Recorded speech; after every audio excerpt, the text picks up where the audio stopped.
মানুষের মুখের কথা তলোয়ারের চেয়েও ধারালো হতে পারে। কোনো এক আত্মীয়ের খোঁটা, প্রতিবেশীর বিদ্রূপ কিংবা খুব কাছের মানুষের সামান্য একটি অবহেলা আপনার কি সারারাতের ঘুম কেড়ে নেয়?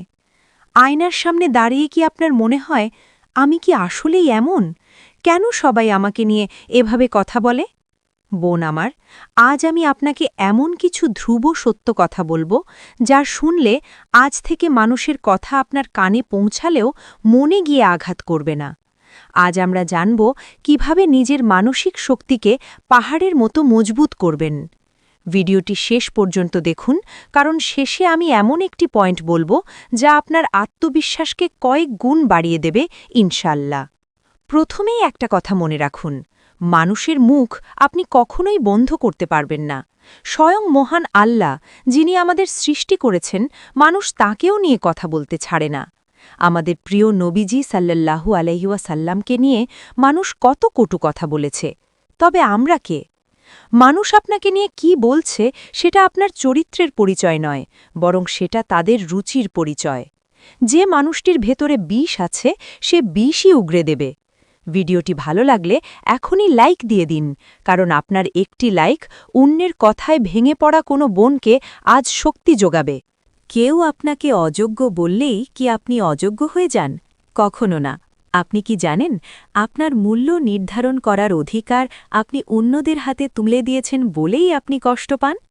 আগের ভিডিওগুলোতে আমি আমলের কথা বলেছিলাম, কিন্তু আজ বলবো আপনার চিন্তাধারা বদলানোর কথা।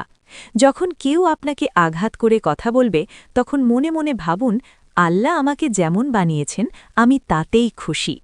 মানুষের প্রশংসায় যেমন আকাশ ছোঁয়ার প্রয়োজন নেই, তেমনি মানুষের নিন্দায় পাতালে যাওয়ারও প্রয়োজন নেই। আপনি আল্লাহর বান্দা, এটাই আপনার সবচেয়ে বড় পরিচয়। চলুন একটি উদাহরণ দেখি। একটি হাতি যখন রাস্তা দিয়ে হেঁটে যায়, তখন তার পিছে অনেক কুকুর চিৎকার করে। হাতি কি থেমে যায়? হাতি কি কুকুরের সাথে লড়াই করতে যায়? না, হাতি তার গন্তব্যে অবিচল থাকে। আপনি যখন জীবনে সফল হওয়ার পথে থাকবেন বা ভালো থাকার চেষ্টা করবেন, তখন চারপাশের মানুষেরা কুকুরের মতো চিৎকার করবেই। আপনি যদি তাদের জবাব দিতে গিয়ে থেমে যান, তবে আপনি হেরে গেলেন। আপনার নীরবতাই হবে তাদের জন্য সবথেকে বড় চপেটাঘাত।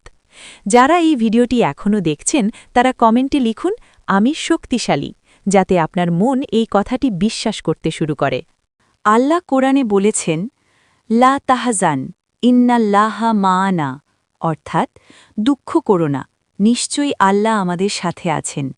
মানুষের কথায় যখন বুক ফেটে কান্না আসবে, তখন সূরা আল হিজরের ৯৭ নম্বর আয়াতটি স্মরণ করবেন।